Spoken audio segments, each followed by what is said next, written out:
Reborn Beyond Their Remorse by Lucia Moore. Chapter 1. A scalding drop of wax splattered onto the back of my hand, causing me to yelp in pain. My parents turned their heads, their eyes brimming with undisguised disgust. "Why are you so clumsy all the time?" barked my dad. I remained silent, but inside I was bubbling with excitement. That was because I had been reborn, flung back to my birthday. In Doriford, everyone had heard about Andrea Jordan, the delicate darling of the city. Few were aware she had an older sister. From a young age she had been sickly, which garnered our parents boundless love and attention, leaving me to fade into her radiant shadow. We were seated in the opulent private room of an upscale restaurant. My dad, Brent Jordan, waved off the waiter and jerked his chin toward me. "She can handle it." My mom, Fiona Jordan, offered a rehearsed smile. "We don't need outsiders at our family dinner." The waiter shot me a puzzled, pitying look before slipping out. I calmly rose from my seat, refilling their cups and serving the appetizers. In their minds, I might as well have been the hired help, invisible until needed. Andrea blinked, innocently tilting her head. "Claudia, would you sing a birthday song? You've always had such a killer voice." As a child, I had shown a natural talent for singing, but our family's limited finances were redirected to fund Andrea's painting lessons, leaving my passion neglected. Fiona lit up at the idea, clapping her hands together. "Good idea, it's your birthday too, let's make it a double celebration." My faint smile masked a bitter pang. They'd conveniently forgotten that my actual birthday was a week earlier. Years ago, Andrea had suggested merging our birthdays to make things more fun, and our parents had jumped on it, gushing over how clever she was. From that moment on, her birthday overwrote mine, irrising me a little more. Once I would have refused outright, but now, reborn and wiser, I played along and began to sing. Sadly, my voice, rusty from years of disuse, cracked mid-song. Andrea pouted immediately, and Brent slammed his fist down on the table. "Are you sabotaging Andrea's big day on purpose?" Fiona's brows knitted in disapproval. "I never pegged you for being this spiteful." Andrea dabbed at non-existent tears. "Don't blame her, I'm sure she didn't mean to mess up." Turning to me with a saccharine tone, she added, "It's scorching today. How about we go swimming later to cool off?" Panic surged through me. It felt like an iron grip had seized my throat, squeezing the air from my lungs. Fragmented memories reassembled in my mind like a horrifying puzzle. In my previous life, Andrea's birthday ritual always included a swim, where she would glide through the water like a graceful mermaid, basking in admiring gazes, while I floundered awkwardly beside her, the overlooked sidekick. That fateful summer, relentless rains had turned the river into a monster. A flash flood roared in without warning, ripping us from the shore and hurling us into chaos. By a stroke of luck, a protruding branch caught my sleeve, halting my descent into the abyss. Andrea wasn't so fortunate.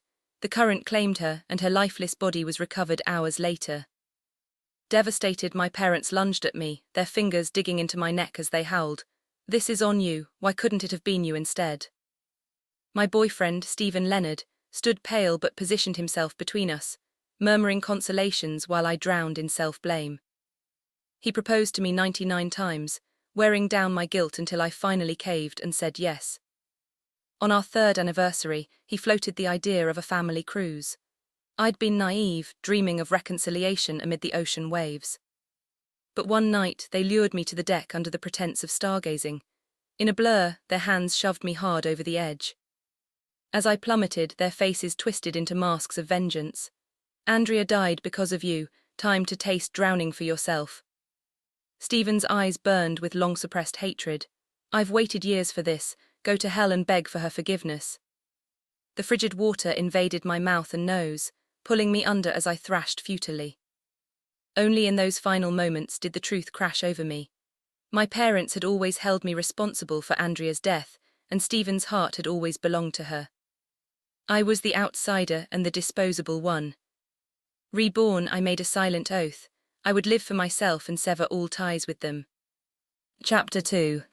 Jolted back to the present, I fixed my gaze on Andrea. "Sorry, can't make it. I've got a business trip lined up right after this." Her hand shot out to clutch mine and she pleaded, "Come on. This is our one special day together every year. Are you really going to skip it? Andrea was away at art school most of the time, and our sisterly moments were rare, making her plea even more manipulative. Brent's face darkened with disapproval. Andrea is bending over backward here and you're gonna play hardball. Fiona pulled Andrea into a protective embrace, sparing me not even a glance. Only Andrea would bother to include you. What kind of dead-end job drags you away on a birthday? My career wasn't flashy. I ran an online clothing boutique. In the early days, I'd rise before dawn to source inventory, often standing at my stall until dusk without a single sale. Then I'd ridden the e-commerce boom, scaling up into a thriving business that lifted our family out of hardship. Andrea burrowed deeper into Fiona's arms. Ease up on Claudia, she is the breadwinner of our family. Her words were like gasoline on Brent's macho pride, his face contorting as veins pulsed in his forehead. Breadwinner, what's a few bucks from peddling rags gonna do? He snorted. My eyes met Andrea's, and I caught the triumphant sparkle in them. She always knew how to stoke his ego into a blaze, but I kept my tone neutral, refusing to take the bait. Yeah, maybe I got ahead of myself. Andrea had mastered the art of puppeteering our parents since childhood. When she whined about school cafeteria food, they yanked her out for home-cooked meals, while I, enrolled in the same school, got stuck as a boarder. My dorm mates assumed I hailed from some distant town, unaware that my home was a mere mile away. As the distance grew, so did the emotional chasm between my parents and me. I became a ghost in my own family. I pivoted to leave, but Fiona hurried after me, tugging at my sleeve. Claudia, are you upset? Birthdays are for family time. Put work aside for a while. I'm not, I replied, my words clipped and emotionless. The room fell silent, shock rippling across their faces. That was because, in my past life, I'd have erupted, yelling, slamming doors, and shattering vases for their attention. Now their opinions held no power over me. Fiona shifted uncomfortably. She fished out a dainty bracelet and slid it onto my wrist with forced enthusiasm. Don't think we play favorites. You're our daughter too. We love you both equally. Her words rang hollow. No sooner had they settled than a deliberate clatter echoed from the table. Andrea clutched her hand, whining, "Ow, this bracelet is way too clunky." It bashed my hand. Her smug glance at me spoke volumes. The burn on my hand from the wax still throbbed, but I ignored it, slipping out as they swarmed around her in a frenzy of concern. Chapter 3. I had just arrived home when my phone buzzed. It was my best friend, Joyce Roy, her voice tentative on the line. "Claudia, about that guy I mentioned last time, you up to meeting him?" She paused, then confessed, "Honestly, I already showed him your picture and he's totally smitten. I get that you and Stephen are engaged, but let's be real. Anyone can see he's not treating you right." "Sure, why not? Set it up," I replied without hesitation. Joyce paused, then squealed with delight. "Hallelujah, you've finally seen the light. Wait for my good news." Just then, a pair of arms encircled me from behind, pulling me close. "What's the big excitement about?" a familiar voice murmured. I knew it was Stephen without turning, but I wriggled free from his hold, stepping away. "Nothing important," I shrugged. The chill in my voice caught him off guard. He tried to probe further, but his phone pinged with a notification from Andrea's social media. In the post, she posed cozily between our parents, the trio radiating joy as if they were the only family that mattered. "Swim plans fell through today, but who needs that when you've got your loved ones? P.S. My hand is killing me. Fingers crossed for 0 bad vibes this year." Stephen's face flushed crimson as he jabbed a finger at me. "You know Andrea counts on that annual swim with you. Why did you flake out this time? And what about her hand? Was that your doing? She is your sister. How could you hurt her like that?" In my past life, he'd been chomping at the bit to crash my birthday dinner. I'd naively thought it was about bonding with me and my family. Only later did I piece it together. Despite my repeated reminders that my real birthday was a week earlier, he clung to today's date. It wasn't a mix-up of calendars, but of people. His face contorted with rage. This wasn't the first time he'd unleashed on me like this. Once I'd brought him into the family fold, our alone time evaporated. He'd always insist, "Let's include Andrea, she'd be so lonely otherwise." Our romantic outings devolved into me trailing behind their laughter. Even movie nights had her wedged between us on the couch. We'd bickered endlessly about it, but he'd brush me off with a sneer. She is your sister, I'm just being nice, why are you so paranoid? To him, I was the bitter shadow of Andrea's radiant light. Pampered and adored, she could never be at fault. His casual indifference only amplified my supposed pettiness. Joyce had spotted his lack of commitment ages ago, but in my previous life, I'd ignored the red flags and buried my doubts. This time around, I was done with him. Yeah, I guess that's just who I am, I replied flatly. Chapter 4. Stephen's accusing finger hung suspended in midair. Coming to his senses, he let out a derisive snort. Forget the birthday gift, you don't deserve it. I'll pass it to Andrea as an apology on your behalf. Little did he know that I was aware he'd never gotten me anything. This was just a convenient excuse. To him, I was a fool he could string along. He bolted out, his face etched with urgency. Moments later, my phone chimed with a message from Joyce. Date set for 3 days from now. I arrived fashionably late to Andrea's art exhibition. From across the room, I spotted her linked arm-in-arm with Stephen, posing for the press like Hollywood royalty. When a reporter asked about their relationship, Andrea blushed coyly. Stephen just gazed at her, his expression dripping with fondness. The reporter nodded knowingly, jotting notes. Nearby, my parents observed the scene, their faces glowing with pride. As I drew nearer, Fiona's voice carried over the hum of the crowd. Don't they just look perfect together? Brent nodded with a wistful sigh. Stephen is a catch, it's a shame he's stuck with Claudia. Fiona's tone turned regretful. If not for his fertility issues, Claudia wouldn't stand a chance. Brent scanned the area warily, hushing her. Shush, that's hardly something to shout about. Good thing we peeked at his medical report. His family is loaded and his parents expect grandkids. You really want Andrea to go through IVF hell? Fiona exhaled heavily. You're right, she is too fragile for that ordeal. My fingers trembled uncontrollably, and I staggered backward. A deafening crash erupted as a framed painting dislodged from the wall, tumbling down and gashing my ankle. Blood welled up, soaking my shoe in warm stickiness. Fiona whirled around at the noise, her eyes widening in alarm. Claudia, when did you get here? I bit back the throbbing agony in my leg. Just got now. Relieved, she forced a smile. Your dad and I had a chat. We're concerned about you rattling around in that apartment alone. We've got space to spare now. Why don't you move back? It was her classic move, offering crumbs to ease her guilt. I shook my head. It's fine, I've bought a house, it's all set up and ready. Brent's expression soured. Well, look at you, all grown up and independent, buying property without so much as a heads up to your folks. His words hung unfinished as a stinging slap connected with my cheek, nearly sending me reeling. Stephen's glare was venomous. Are you here to sabotage Andrea's day? Can't see her in the limelight. Forget the wedding. I'd have nightmares sleeping beside someone so twisted. I laughed bitterly, pulling out my marriage certificate and waving it before him. Funny thing, I had no intention of marrying you either. The whole room froze. Chapter 6. From that day forward, I ignored every call from Stephen and my parents, immersing myself in wedding preparations. In a jewelry boutique, the sales associate watched with envy as Levi meticulously slipped ring after ring onto my finger, his patience endless.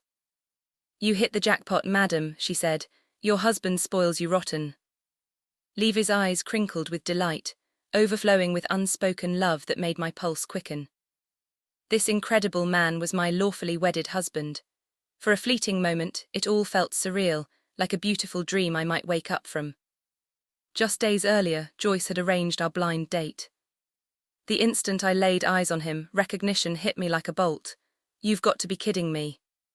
My date turned out to be Levi Wheeler, the dynamic new CEO of Apex Group. As their top-performing vendor the previous year, I'd crossed paths with him at the annual gala. He'd been revamping the firm with bold strokes, and his innovative brand line meshed seamlessly with my online stores. Demographic.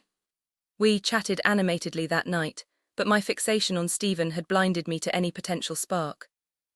Little did I know that Levi had been maneuvering behind the scenes and enlisting Joyce to play matchmaker. It dawned on me then that, in my past life, Joyce had persistently tried setting me up with someone. It might have been Levi. His intense stare pinned me in place, his brown eyes mirroring only my reflection. There's no escaping me now. I shared my family's toxic history, expecting him to bolt. But compassion flooded his features, his voice soft with empathy. I fell for your drive and smarts first, I saw you as this invincible force, but now I realize you've been carrying wounds too. Invincible, I echoed. Stephen had sneered at my success, labeling me a greedy shopkeeper unfit to stand beside Andrea's elegant artistry. I lowered my gaze, a rueful smile tugging at my lips. Levi drew me into his embrace, handling me with the tenderness reserved for fragile treasures. Let me prove you deserve the best life has to offer. In a whirlwind, he whisked me to City Hall for our marriage license. Chapter 6. Wary of impulsiveness, I said, take 3 days to think, if you're sure meet me there. I figured the time would bring clarity, perhaps even second thoughts. Stephen had once painted rosy pictures, promising marriage under blooming peach trees. Plus 25 bonus.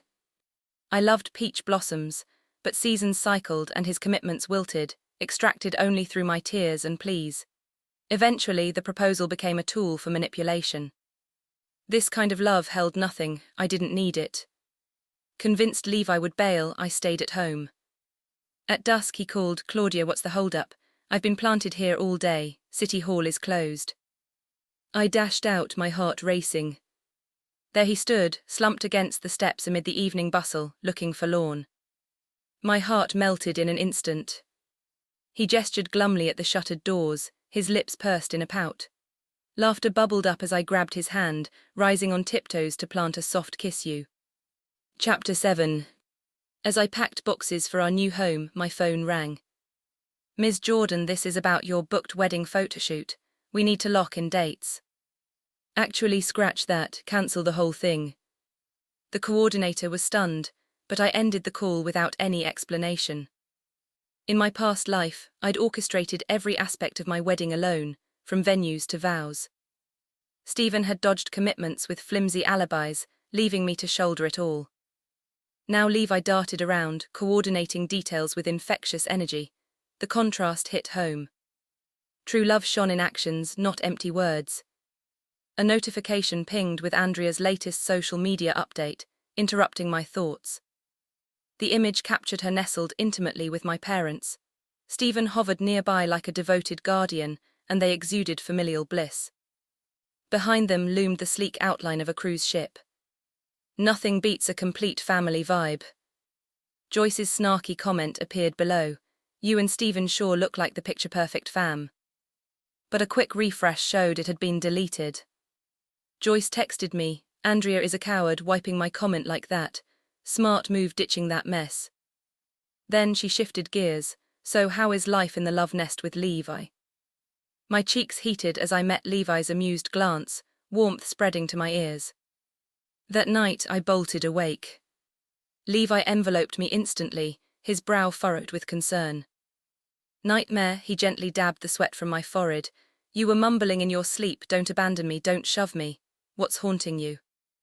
I calmed down, realizing Andrea's post had resurrected my past traumas. In the dream, my parents dumped me at boarding school, the endless dark corridors amplifying my terror. I pleaded to go home with them, only to be rebuffed coldly. Then the scene morphed to the icy ocean, water choking me as I screamed silently for rescue. Trembling, I clung to Levi, unleashing a torrent of tears. He rocked me soothingly, his steady presence a lifeline. The heat from his chest grounded me in the present. At last, the shadows of my past were receding into the night. I shared our wedding invites online. Shortly after, an unfamiliar number flashed on my screen. Hesitant, I answered the call, only to be met with Brent's thunderous tirade. I've coddled you too long and you're running wild. You're getting married and we found out online. Fiona coaxed him before taking the phone. Don't be upset, sweetie. Your dad is just frantic trying to reach you. We've had our rough patches, but blood's thicker than water. Come home and let's hash it. I've bought your favorite cherries, they're very sweet. Her wheedling grated, but the mention of cherries snapped me alert. They were Andrea's obsession, not mine. I'll pass, I said coolly. I've never been a fan of cherries. Year after year, the fruit bowls at home had bypassed me entirely.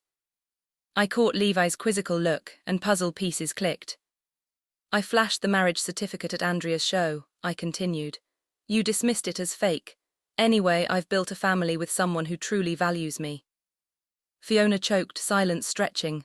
Brent's weary sigh echoed faintly. Perhaps after decades, a kernel of remorse had sprouted, but I ended the call before they could rally. Levi slid behind me, wrapping an arm around my waist. His chin rested on my shoulder as he mumbled, "Did I stick my nose where it didn't belong? I figured mending fences with your folks would let you walk down the aisle without baggage, so I visited them." Without his nudge, they'd have remained oblivious to their inflicted scars, but apologies couldn't mend what was shattered. I spun into his arms. He'd likely been rattled by my nightmare revelations. My family had only deepened my wounds. He was the only one seeking to heal them. "Don't sweat it," I quipped. "I'm not bolting." He took it seriously, holding me tightly. "I scoured the earth for you. I'm not losing you now." Smiling, I returned the embrace. "Don't worry, I'm here for the long haul." Chapter 8. I'd assumed clarity had been achieved, but during my wedding gown fitting, a gaunt reflection materialized in the mirror. Stephen shuffled forward, his lips quivering. "Tell me this is a joke. Why are you in a wedding dress? We never officially split. How can you just marry someone else?" I pivoted gracefully, a sardonic smile playing on my lips. "Please spare me the waterwork. You're the Oscar-worthy performer here." I looked outside the window and found my parents hovering. I added, "You and Andrea are a match made in heaven." He panicked, reaching for my hand. "Did you misunderstand something? Andrea means nothing to me romantically. It's always been you." I sidestepped him as Fiona entered, her expression pleading. "This is enough, Claudia. Marriage isn't child's play. If you've rushed into a license, just annul it. Stephen won't mind." Stephen bobbed his head vigorously, but I erupted in laughter. "Do you hear how absurd you sound? Isn't Andrea too delicate for IVF, or is the mortgage crushing you now? Cruise ship losing its sparkle. You need me as bait to keep him hooked." The bank's collection calls had clued me in. Stephen had been quietly footing their house payments for years. They'd never relinquish such a lucrative catch willingly. Genuine remorse would never be in these self-serving souls. Turning to Stephen's ashen face, I said, "Modern medicine is a marvel. Get your issue sorted by prose. I'm no miracle worker." Brent jabbed a finger at me, his chest heaving. Blood drained from his face, and he looked as if he'd collapse in the next second. Fiona freaked out, frantically stimulating his pressure points. "Somebody call 911. Unfazed, I shed the gown and headed out. Stephen's voice cracked behind me, "Claudia." Levi blocked him. "I'm hands-off on Claudia's family stuff, but you, back off." I squeezed Levi's hand reassuringly and faced Stephen icily. "Gonna feed me lines like you had no clue." He stammered, "I only pitched in because they're your family." "What a philanthropist," I mocked, "covering their mortgage anonymously for ages, and I'm the last to know."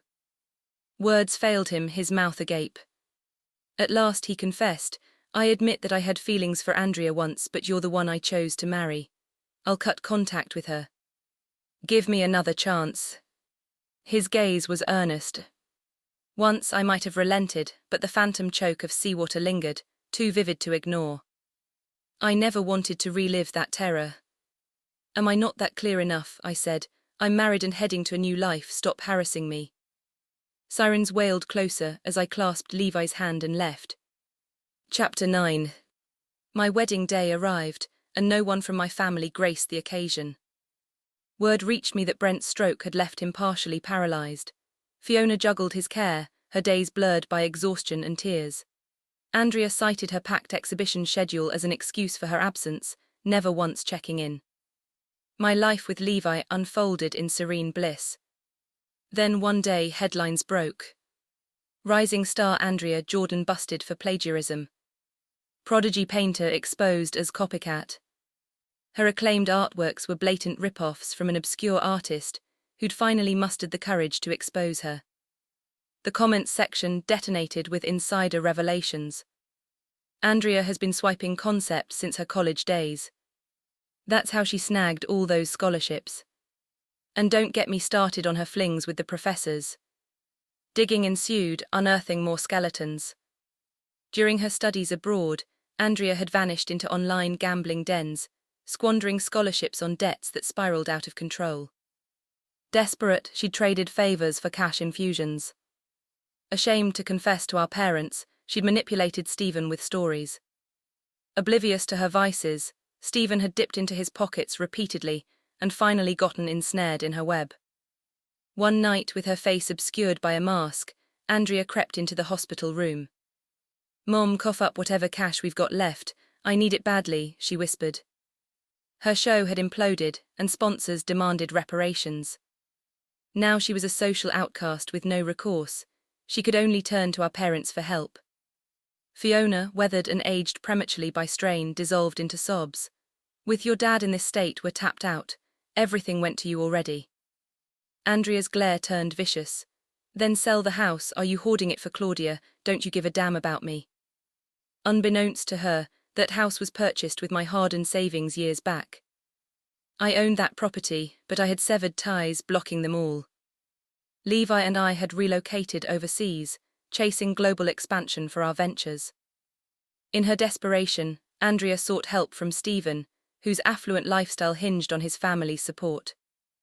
After that scandal, they cut off his pocket money so that he couldn't maintain any ties with her. In a frenzied bid, she brandished a knife at Stephen, trying to extort funds from his family, but a slip of the blade turned the threat into injury. Outraged, the Leonards pressed charges, landing her behind bars. Joyce relayed the saga via messages. I lounged on a beach, absorbing the news. The sun dipped below the horizon in a blaze of crimson and gold.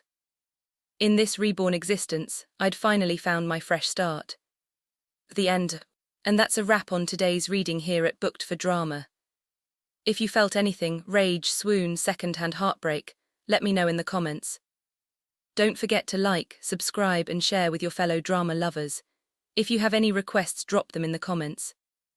Until next time, keep reading and keep the drama on the page.